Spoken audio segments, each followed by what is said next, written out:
अस्सलाम वालेकुम, क्या हाल है। आई होप कि आप सब लोग बिल्कुल ठीक ठाक होंगे। तो आज का व्लॉग स्टार्ट हो रहा है सुबह से। मैं यहाँ पे बना रही हूँ अभी चाय। और मैं तो वैसे कब की उठ गई हुई थी, लेकिन बच्चे अभी सो रहे थे क्योंकि उठ के मैंने आटा वगैरह गूंदा। रात की कराची में हो रही थी बारिश, बल्कि कल शाम से ही हो रही है, वक्फे वक्फे से हो रही थी, लेकिन रात पूरी बारिश होती रही है।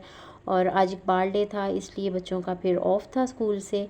तो अभी हम लोग फिर लेट ही उठे थे सो के, और यहाँ पे जी उठ के फिर मैंने जल्दी से आटा वगैरह गूंदा और नाश्ता रेडी कर रही हूँ। अभी मैं नाश्ता करूँगी, उसके बाद जी आज मौसम भी कुछ अच्छा है तो आज मैंने बनानी है खीर भी बनानी है, क्योंकि काफ़ी दिन से ना दूध पड़ा हुआ था, बच रहा था बहुत ज़्यादा ना, तो मैं उसको बॉयल करके रख लेती थी। तो आज मैंने सोचा कि उसको भी मैं ना खीर बना लेती हूँ उसकी, और खीर सब शौक़ से खा लेते हैं। और मौसम भी अच्छा और बच्चों का रिज़ल्ट भी आया था, तो फिर मैंने कुछ ऐसा ख़ास बनाया नहीं था। असल में जब से मानो का हुआ है ना, उसके बाद से टाइम मुझे बिल्कुल भी नहीं मिल रहा होता, क्योंकि इन चीज़ों के लिए ना सुकून से आप बिल्कुल बेफ़िक्र होकर फिर ही आप किचन में आएँ तो कुछ बना पाते हैं, वरना बहुत ज़्यादा मुश्किल होता है। तो इसलिए ना फिर मैं कुछ भी नहीं बना पा रही, मीठा भी मैंने कुछ नहीं बनाया काफ़ी टाइम से। तो आज मैंने सोचा कि आज मैं खीर भी बना लेती हूँ। और सर्दी सुबह में बहुत ज़्यादा हो रही थी, यानी कि अब पता चल गया है कि सर्दियाँ आ रही हैं, और काफ़ी अच्छा फ़ील हो रहा था सुबह में, वरना मोस्टली ना किचन में आने को दिल नहीं करता था, इतनी गर्मी होती थी। तो अब ये है कि अब इतनी परेशानी नहीं होती, सर्दियाँ हों तो जितना मर्ज़ी देर खड़ा होना पड़े किचन में, कोई परेशानी नहीं होती। तो बस पानी का काम जो होता है ना, उससे थोड़ा-सा मसला हो रहा होता है। तो अब यहाँ पे मैं बना रही हूँ पराठे, और बस जैसे-जैसे मैं बनाऊँगी वैसे-वैसे मैं सर्व कर दूँगी, क्योंकि फिर ठंडे हो जाएँगे और मज़ा भी नहीं आएगा। तो दोपहर में ना अभी फिर बारिश इतनी तेज़ हो गई थी, बहुत तेज़ स्टार्ट हो गई थी। तो ख़ैर इस मौसम को भी इंजॉय करना चाहिए। तो अभी यहाँ पे जी पराठा रेडी हो रहा है, और बेटा मेरा कह रहा था कि मामा आई कांट वेट, तो मैंने कहा ओके, जैसे ही मैं बनाती हूँ मैं फ़ौरन ही बस सर्व कर दूँगी। तो क्योंकि रात को ना अब हम लोग खा लेते हैं टाइम से ही खाना, वैसे शुरू से हम लोग टाइम से ही खा लेते थे, 8 बजे तक हद हम खा लेते थे, लेकिन अब मैं 7 बजे बना देती हूँ बच्चों को और हम लोग खाना खा लेते हैं। उसके बाद फिर कुछ भी नहीं खाते, क्योंकि 8 साढ़े 8 बजे तक हद 9 बजे तक ना माशाल्लाह से बच्चे सो जाते हैं। उनकी रूटीन ऐसी बनाई हुई है मैंने, ताकि रात की प्रॉपर वो नींद लें और सुबह फिर फ्रेश होके उठें। बच्चों की नींद ना ठीक से पूरी हुई हो तो फिर उससे ना बच्चों की जो मेंटल हेल्थ होती है ना, वो भी बहुत ज़्यादा डिस्टर्ब हो जाती है, और बच्चे फिर पढ़ाई में भी स्कूल जाते हैं फिर सुस्त सुस्त से रहते हैं। ऐसे नींद पूरी हुई होती है ना, तो बच्चे बिल्कुल हशाश बशाश होते हैं, बिल्कुल एक्टिव मूड में ना स्कूल जाते हैं, और थोड़ी सी तसल्ली भी रहती है ख़ुद को कि बच्चे हमारे ना बिल्कुल फ्रेश मूड में ना स्कूल गए हैं। वरना मोस्टली बच्चों का ना मैंने देखा है, उनमें बहुत ज़्यादा चिड़चिड़ापन होता है, या वो स्कूल जाते हुए रोते हैं। तो अगर हम थोड़ा सा बच्चों की ना इस तरह से रूटीन की तरफ अगर तवज्जो दें या बच्चों की रूटीन बनाए ना, तो उससे लाइफ हमारी भी आसान तो होगी, लेकिन बच्चों की भी लाइफ बहुत आसान हो जाती है। सो भी जी यहाँ पे चाय भी बन गई थी, और अभी मैं चाय डाल रही हूँ, और चाय डालते डालते ना गिरानी ज़रूर होती है।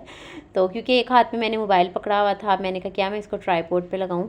तो अभी अच्छा, जैसे ही हम लोगों ने नाश्ता स्टार्ट किया ना, दोबारा से बारिश स्टार्ट हो गई, और इतनी तेज़ बारिश हुई ना, और ये बारिश ना फिर रात तक चली है, और बहुत ज़्यादा ये बारिश हुई, और काफ़ी ज़्यादा सर्दी हो गई थी बारिश होने से। तो काम करना थोड़ा सा मुश्किल भी हो जाता है इस तरह के मौसम में, लेकिन काम करना भी ज़रूरी है, क्योंकि डेली बेस पे क्लीनिंग तो होती है, और ये भी ज़िंदगी का एक हिस्सा है डेली बेस पे काम वगैरह करना, उसी रूटीन पे रहना।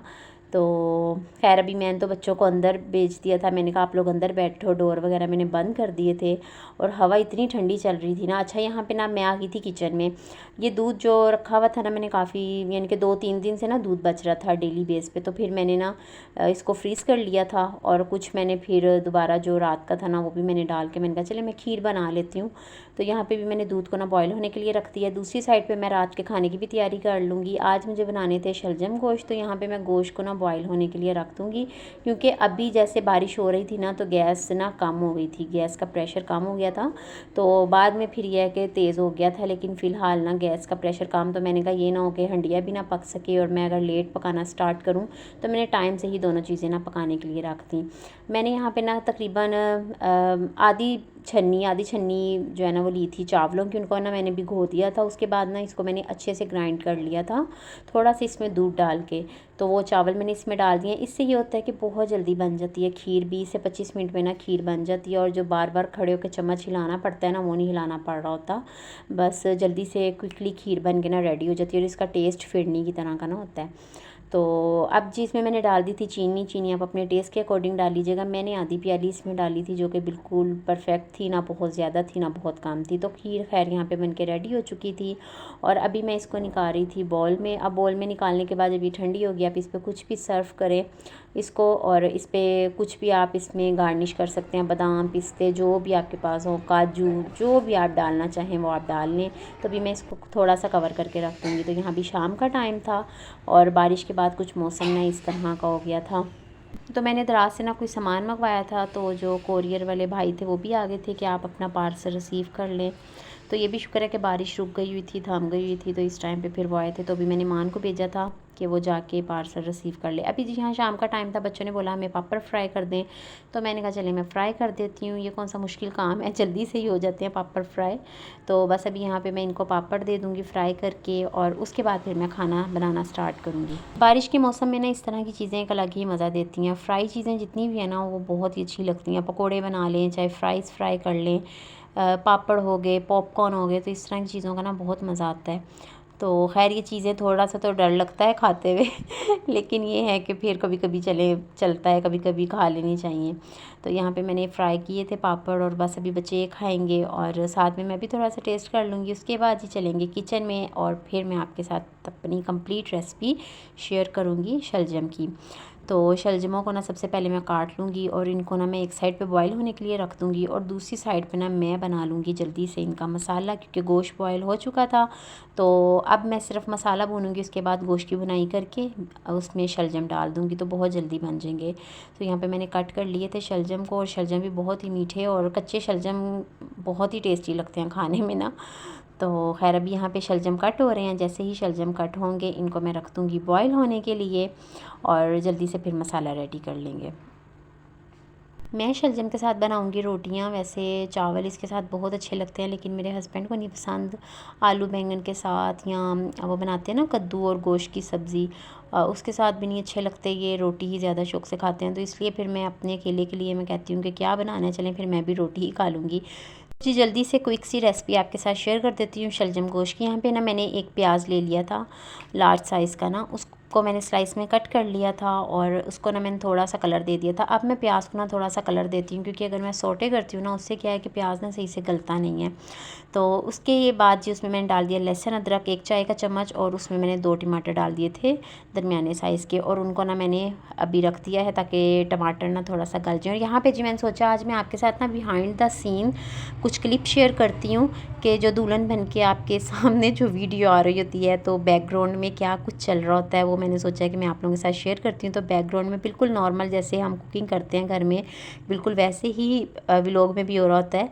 लेकिन यह है कि व्लॉग में ज़रा थोड़ा सा ये है कि हमें सफाई का भी थोड़ा ख्याल रखना पड़ता है, हर चीज़ को ऑर्गेनाइज़ करके आपको दिखाना पड़ता है। तो मैंने जी मसाले जितने भी थे ना वो मैंने उसमें डाल दिए थे, जिसमें थी लाल मिर्च 1 खाने का चम्मच, और हल्दी 1 चौथाई चम्मच, ज़ीरा 1 चम्मच, इसके अलावा अजवाइन थी 1 चौथाई चम्मच, हल्दी 1 चौथाई चम्मच, और धनिया पाउडर था 1 खाने का चम्मच। तो जब वॉइस ओवर कर रहे होते हैं ना उस टाइम पे फिर देखना पड़ता है कि कितना कितना मसाला डाला था। उस टाइम पे तो खैर याद होता है। तो यहाँ पे शलजम भी बॉयल हो गए थे, और इनको ना मैंने कर लिया था मैश, और अब गोश्त की मैंने कर ली थी अच्छे से बुनाई।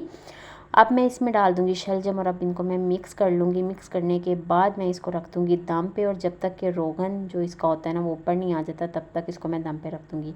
अच्छा अभी मैंने इसमें डाल दिया था 1 चम्मच चीनी का। अब पता नहीं कुछ लोग डालते हैं कुछ लोग नहीं डालते, लेकिन हम लोग डालते हैं इसमें 1 चम्मच चीनी का। इससे टेस्ट बहुत अच्छा हो जाता है शलजम का ना, ज़्यादा मीठे मीठे भी नहीं अच्छे लगते। कुछ लोग तो बहुत ज़्यादा डाल लेते हैं, लेकिन हम लोग बस इतनी ही क्वांटिटी में डालते हैं।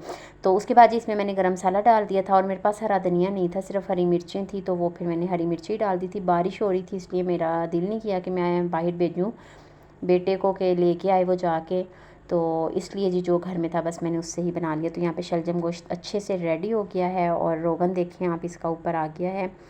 तो यहाँ पे जी ये मेरी रेसिपी आप लोगों के साथ जो मैंने शेयर किया, आप लोगों को कैसी लगी मुझे ज़रूर बताइएगा। मैं अभी हुई थी फ्री काम वगैरह करके, और अभी बज रहे हैं रात के 11। तो बस यही टाइम होता है जिस टाइम पे ना बस मैं अपने आप को थोड़ा सा टाइम दे पाती हूँ। बाकी सारा दिन तो बिल्कुल भी टाइम नहीं मिलता बच्चों के साथ, और घर के काम, खाना, बस इन्हीं चीज़ों में बस होता रहता है, या बच्चों की पढ़ाई को देख लिया। तो अभी मैं खैर यहाँ पे लेके आई थी खीर, और जो मैंने अभी बनाई थी इसको मैंने फ्रिज में रख दिया था, ठंडी हो गई। और ये मैंने थोड़ी सी बस ली है, ज़्यादा नहीं, क्योंकि रात है ना तो मीठा इतना दिल नहीं कर रहा था खाने को। तो मैं अभी खीर खाऊंगी। और यहाँ पे ना एक चीज़ मैं आपको दिखाती हूँ। आज मैंने ना दराज से मंगवाया था कुछ सामान, तो इसकी मैंने ना अनबॉक्सिंग की थी, लेकिन वो क्या हुआ कि रिकॉर्ड ही नहीं हुई तो सम टाइम ऐसा भी हो जाता है। तो मैं अभी आपको दिखाती हूँ। मैंने स्पैचुला मंगाया था और इसके साथ में मैंने मंगवाया था ये ब्रश। अच्छा, इसकी तो इतनी मुझे ज़रूरत नहीं थी, लेकिन इसकी मुझे बहुत ज़रूरत थी, क्योंकि सम टाइम हम बिस्किट वगैरह बनाते हैं, या जैसे आगे मैं आप लोगों के साथ भी रेसिपीज शेयर करूँगी, तो फिर मुझे इसकी बहुत ज़्यादा ज़रूरत थी ब्रश की। सिलिकॉन ब्रश जो होता है एग वगैरह लगाने के लिए ना, बिस्किट्स पे, नान खताई पे, या आप रोस्ट वगैरह अगर कर रहे हैं चिकन, तो उसके लिए भी ना इसकी बहुत ज़्यादा ज़रूरत होती है। तो मंगवाना मुझे ये था, क्योंकि ये ना यहाँ मार्केट में नहीं मिल रहा था, लेकिन फिर ये भी साथ में मिल रहा था, तो फिर मैंने पूरा पैक ये मंगवा लिया। सो ये मैंने मंगवाया, तो मैंने कहा चले आप लोगों के साथ भी मैं शेयर करती हूँ। आगे 11/11 सेल है और काफ़ी डिस्काउंट वगैरह होंगे, देखूँगी मैं भी, अगर कोई अच्छी चीज़ मिली या ज़रूरत की चीज़ हुई तो फिर मंगवाऊँगी। मैं फ़जूल खर्ची नहीं करती, जो ज़रूरत की होती है ना बस मैं वही मंगवाती हूँ। थोड़ा सा ना ऑनलाइन शॉपिंग करते हुए डर भी लगता है। मैं प्रेफर करती हूँ कि मैं बाज़ार से खुद जाके लेके आऊँ, ऑनलाइन ना ही करूँ। लेकिन खैर अगर कोई चीज़ मुझे नहीं मिल रही हो तो फिर मैं ऑनलाइन मंगवा लेती हूँ। तो आई होप जी आप लोगों को आज का मेरा व्लॉग अच्छा लगा होगा। बाहर डॉगी भी शोर कर रहे हैं, तो अगर व्लॉग अच्छा लगा हो तो लाइक कर दीजिएगा। चैनल पे नहीं हो तो प्लीज़ चैनल को सब्सक्राइब कर दीजिएगा। इंशाल्लाह मिलूँगी एक और वीडियो में। अपना बहुत ख्याल रखिएगा, दुआ में याद रखिएगा। अल्लाह हाफिज़।